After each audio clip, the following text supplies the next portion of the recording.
just like a white desert. For as far as you can see, there is absolutely nothing. And you come back and it's overwhelming. Between 2016 and 2018, Dr. Tim Heitland spent 14 months in Antarctica as part of a 12-person German research team. When he returned to regular life, things felt different. The first thing I did was like hugged a tree. Being away from the icy continent felt normal after a few days. But one thing still didn't feel right: being surrounded by people. There was a feeling that lasted for a long time, really long, easily more than a year. Throughout Heitland's journey, a team of researchers studied the doctor and his colleagues to pinpoint the effects of long-term isolation. Their most striking finding was that nearly all of the explorers' brains physically changed. Isolation has profound effects on us. Scientists are only beginning to understand the full scope of these changes, and they're doing cutting-edge research to discover if and how we can overcome them. Because although humans didn't evolve to live in isolation, many of us are beginning to spend more and more time alone, and that could be a big problem. Being in Antarctica is very different from normal life. You get a lot of hurricane force storms, and in the beginning it frightens people. Like in our first storm, we've been sitting in the station and sometimes it starts to shake, and then it's a place of total, absolute silence. Living in such a stark environment profoundly alters the brain. Over the course of 14 months, most of Heitland's crew lost volume in part of the hippocampus, a region involved in spatial navigation, learning, and emotional processing. This is especially for us interesting because this has something to do with your memory. We do not know for the moment what is lost there. Dr. Hans Christian Gunga was one of the researchers leading the study. Although his team's data doesn't show exactly what faculties the expeditioners lost, they found changes similar to what you'd expect to see in patients with depression or Alzheimer's disease. It was so significant that Gunga wondered if they'd made a mistake. When you compare that to the post-traumatic stress syndrome, they have sometimes not so strong changes as these guys they're down in Antarctica. These kinds of neurological changes can have major effects on behavior.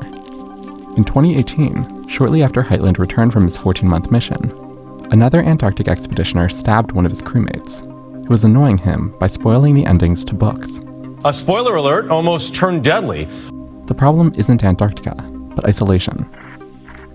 In February, a group of researchers published an analysis of more than 3,000 studies on the psychological effects of quarantine. They found extremely high rates of PTSD among people who'd previously been quarantined, whether for SARS or equine influenza. Solitary confinement also leads to high prevalence of PTSD and depression. These trauma-related disorders strongly suggest underlying brain damage, and the latest animal research shows the damage extends far beyond the hippocampus. I became really interested in social isolation because I was kind of drawn to increases in violence that seem to be occurring more in our society.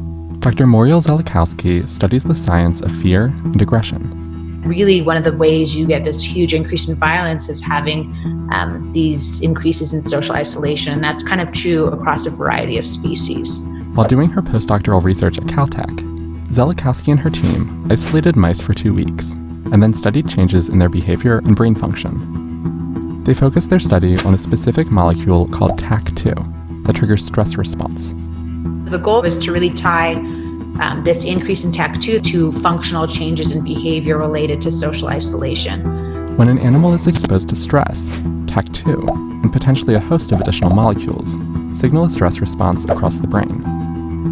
So when the mice are kept in isolation and the stress persists, the animals start acting skittish and aggressive. When Zelikowski's team started looking at mouse brains, they expected to find elevated levels of TAC2 in specific parts of the brain, like the amygdala, which handles fear. Instead, they found TAC2 in numerous regions across the brain.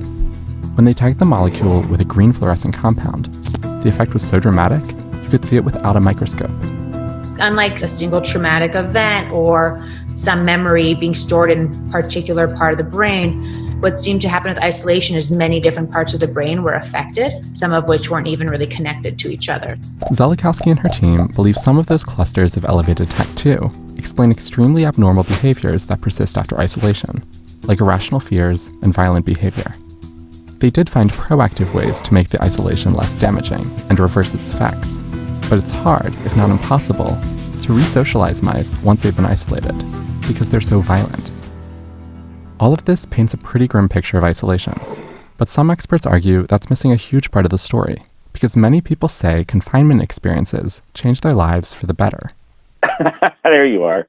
This is Jack Stuster, an anthropologist who spent decades helping NASA make life in space more livable.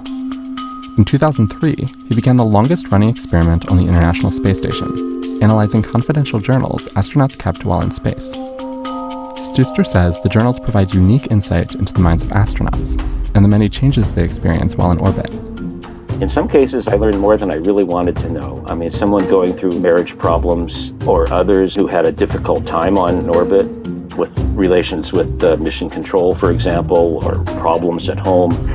Many of these problems would seem minor if they weren't magnified by the effects of isolation and the stress it applies to different regions of the brain.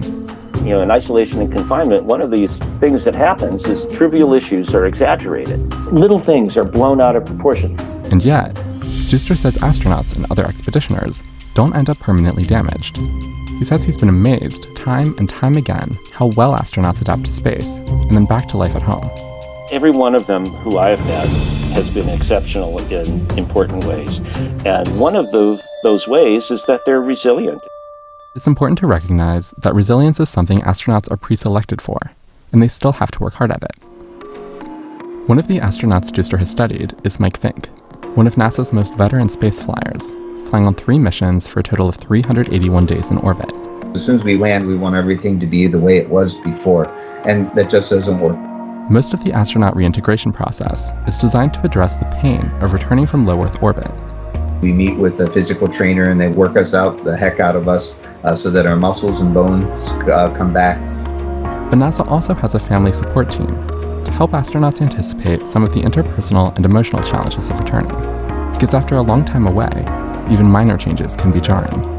For example, my wife was in charge and then I came back and I didn't immediately say, no, I'm in charge now. No, that wasn't going to work. I'd be really tired at the end of the day and my wife said, hey, time to take out the trash.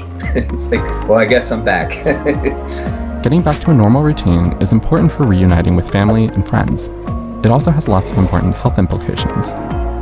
Recent studies suggest the hippocampus is surprisingly resilient, given sufficient exercise combined with a diet rich in antioxidants. Sleep is also incredibly helpful, particularly REM sleep, when researchers believe the hippocampus is forming memories. Meanwhile, researchers like Muriel Zelikowski are exploring possible drug treatments that could protect the brain from isolation-induced damage. Their interventions have shown promising results in mice, though they're still a long way from having something they could bring to humans. Which leaves most experts recommending, at least for now, that people in isolation try to frame it as an opportunity and grow from experiencing a new perspective. It reduces your social relationships totally to the core of communicating, of getting to know each other, taking care of each other, and trying to have the best possible time together. And I think that is totally valuable.